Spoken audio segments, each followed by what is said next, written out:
अस्सलाम वालेकुम, मैं हूं राना अदनान शबीर खान और आप देख रहे हैं नवाए फिक्र। डोनाल्ड ट्रंप दूसरी दफ़ा अमेरिका के सदर बन गए हैं और वो 20 जनवरी 2025 को अपने ओहदे का हल्फ भी लेंगे। मौजूदा सदर बाइडन और उनकी वाइस प्रेसिडेंट और डोनाल्ड ट्रंप की ओपोनेंट कैमला हैरिस ने उन्हें बाकायदा मुबारकबाद दी और उन दोनों ने अपनी शिकस्त को तस्लीम भी किया। कैमला ने प्रेसिडेंट इलेक्ट को एक अच्छी और पीसफुल ट्रांसफ़र ऑफ पावर की यकीन दहानी भी करवाई। काश ये अकल हमारे सियासतदानों को भी आ जाए और वो 35 पंक्चर या 34 पंक्चर RTS के बैठने और फॉर्म 47 की हुकूमत जैसे नारों से बाहर आ जाएं और आवाम की वोटों को इज्जत दें।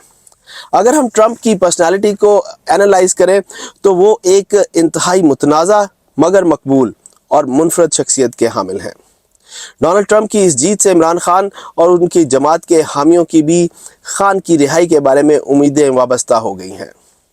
पाकिस्तान तहरीक इंसाफ के जुल्फी बुखारी ने डोनाल्ड ट्रंप साहब से मिलने का ऐलान कर दिया है और जनाब तैयारियां भी शुरू कर दी हैं और वो इस बारे में फरमाते हैं कि वो डोनाल्ड ट्रंप से मुलाकात उनकी ओथ टेकिंग सेरेमनी के बाद ही करेंगे। शहबाज गिल साहब ने एक्स पर एक ट्वीट की कि पाकिस्तान तहरीक इंसाफ के लोग इलेक्शन से पहले भी ट्रंप से मिल चुके हैं और ट्रंप ने उनके कान में क्या कहा खान के बारे में वो उन्हें अभी बताने का हुक्म नहीं है। ज़ाहिर है कि गिल साहब हमेशा की तरह झूठ बड़ी रवानी और फरावानी से बोल रहे हैं और बयानिए बनाने की कोशिश कर रहे हैं। साबिक सदर अलवी साहब ने भी एक ओपन लेटर अमेरिका के सदर को तहरीर किया और अपने एक्स अकाउंट पर वो पोस्ट भी किया हुआ है, जिसमें वो खान और ट्रंप में मौजूद सिमिलैरिटीज़ की बात करते हुए उन्हें मुबारकबाद दे रहे हैं। चले कुछ सिमिलैरिटीज़ की बात कर लेते हैं। खान और ट्रंप दोनों की तीन शादियां हैं। दोनों जवानी में और शायद अभी भी प्ले बॉय रहे हैं। एक प्ले बॉय अमेरिका को दोबारा ग्रेट बनाने चला है और दूसरा प्ले बॉय उम्मत मुस्लिम का लीडर और पाकिस्तान को रियासत मदीना। अमेरिका में बहुत सारी शादियां करके तलाक़ें देना और बग़ैर शादी के बच्चे होना कोई मायूब बात नहीं है, बल्कि ये एक रूटीन मैटर है। जबकि पाकिस्तान में पाकिस्तान तहरीक इंसाफ के फॉलोअर्स के अलावा बाकी लोगों के लिए ये एक इंतहाई मायूब और बुरी बात समझी जाती है। अच्छा, हम सिमिलैरिटीज़ की बात कर रहे थे तो दोनों लीडरान पर मुकदमे भी हैं और दोनों पर कातलाना हमले भी हो चुके हैं। पाकिस्तान तहरीक इंसाफ का मौक़िफ़ है कि अब डोनाल्ड ट्रंप साहब इमरान खान को जेल से आज़ादी दिलवाएंगे और फिर इमरान खान पाकिस्तान को अमेरिका से हकीकी आज़ादी। हम कह रहे हैं कि डोनाल्ड ट्रंप के आने से शायद खान साहब रिहा हो जाएंगे। कितनी सदाकत या कितना आपको लगता है कि ऐसा हो सकता है? देखिए, आप फिर वहीं आगे वापस के हम गुलाम हैं। डोनाल्ड ट्रंप हमारे अब्बा है या हम उसकी कॉलोनी है, या ये मुझे समझ नहीं आती कि डोनाल्ड ट्रंप अमेरिका का प्रेसिडेंट आ रहा है, हम कौन है? हम पाकिस्तानी हैं, 24 करोड़ है। अगर आज हम पीटीआई के लोग कह रहे हैं कि शायद उनके आने से मेरा नहीं ख्याल कोई कह रहा है 24 करोड़ हम पाकिस्तानी, हमें अपनी इज्जत का तो ख्याल करना चाहिए कि हम अपने हक के लिए खुद खड़े हो जाएं। चलें कुछ सीरियस बातचीत भी कर लेते हैं। ख़वातीन हज़रात, वो कौन सी वजूहात हैं जिनकी वजह से डोनाल्ड ट्रंप को एक बहुत बड़ी जीत मिली और मैंने भी उन्हीं को वोट दिया। पहली बात ये कि बाइडन रजीम जो है वो मिस्टर ओबामा की एक्सटेंशन थी और वही ओबामा के एडवाइज़र्स बाइडन की हुकूमत को भी चला रहे थे।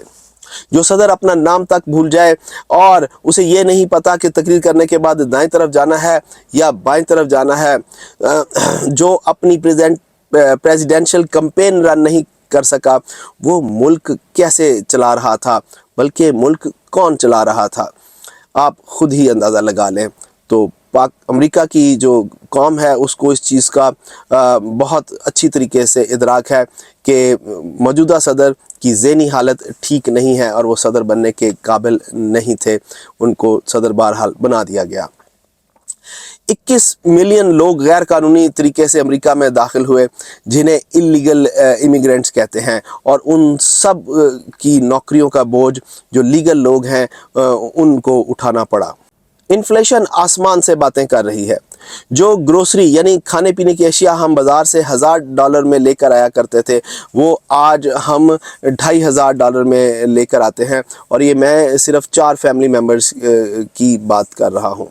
पेट्रोल और गैस की कीमतें आसमान से बातें कर रही हैं। स्मॉल बिजनेसेस तबाह कर दिए, ट्रकिंग इंडस्ट्री, ट्रांसपोर्ट इंडस्ट्री तबाह कर दी इन 4 सालों में। और बहुत सारी स्टेटों में इन डेमोक्रेट्स ने $1000 तक की चोरी को लीगलाइज कर दिया, यानी आप उस चोर को पकड़ ही नहीं सकते, जिसकी वजह से कारोबार और ख़ास तौर पे छोटे कारोबार वो बंद हो रहे हैं बहुत तेज़ी के साथ। यूक्रेन और फ़लस्तीन की जंग को बंद करने का वादा किया डोनाल्ड ट्रंप ने, जो कि बाइडेन रजीम में शुरू हुई।